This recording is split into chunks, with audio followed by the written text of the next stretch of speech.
Je m'appelle Mathias Kerlo, je suis prothésiste dentaire depuis un paquet d'années, on va dire. Alors, ce qu'on fait le plus, c'est la production de modèles. Et le gros intérêt de la forme auto, c'est justement à chaque fois qu'on fait, par exemple, je parle des gros modèles pour la mobile ou pour les stélites, qui font des modèles assez gros avec l'articulateur, où avant il fallait jongler dans les placements, dans le slicer. Là, on s'embête plus, on met 2 modèles, on envoie en production, ça prend de la place, mais on s'en occupe plus. Et à chaque fin de modélisation, on fait la même chose, ce qui fait qu'on lance 10-15 plateaux d'affilée, et le lendemain, tout est fait, tout est produit. Donc c'est vraiment, la personne n'a plus qu'à gérer le bac, le nettoyage et la post-production. Donc c'est vraiment, c'est d'une fluidité dans le flux numérique de travail, c'est vraiment, ça correspond exactement à ce qu'il nous fallait.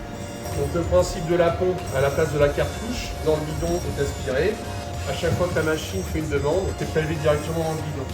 On a un contrôle permanent sur les productions. Là, vert, ça veut dire que c'est en impression.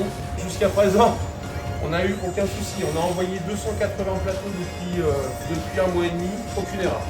Ça marche vraiment bien, ça fonctionne vraiment bien. Idem, le bac. Là, on est arrivé en fin de vie à 280 productions. Je parle bien de plateau et pas de modèle. Le bac était en fin de vie. J'ai donc remis un nouveau bac, mais les dernières impressions étaient toujours aussi fidèles. Donc ça veut dire que je pense que le bac pouvait même aller un petit peu plus loin sans souci. Alors là, on a la pompe qui est branchée avec la réserve de 5 litres. Donc là, maintenant, elle va amorcer la pompe, préparer l'impression. Un plateau a été envoyé. On peut contrôler absolument tout ce qui se passe. On la positionne. Et après, elle se charge du reste. C'est-à-dire qu'une fois le plateau terminé et remonté, le mécanisme va venir désengager tous les plateaux, les reprendre et les déposer dans le bac. Donc ça, c'est une production qui a été faite la nuit dernière. Et donc là, le principe maintenant, c'est de récupérer cette production et de la passer au post-traitement. Le programme, en fonction du type de résine, est déjà dans la machine. On a juste à prendre le bac. C'est parti pour un nettoyage, un cycle de nettoyage de 20 minutes.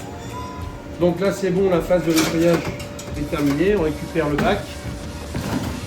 Donc le technicien a juste à contrôler, enlever l'excédent.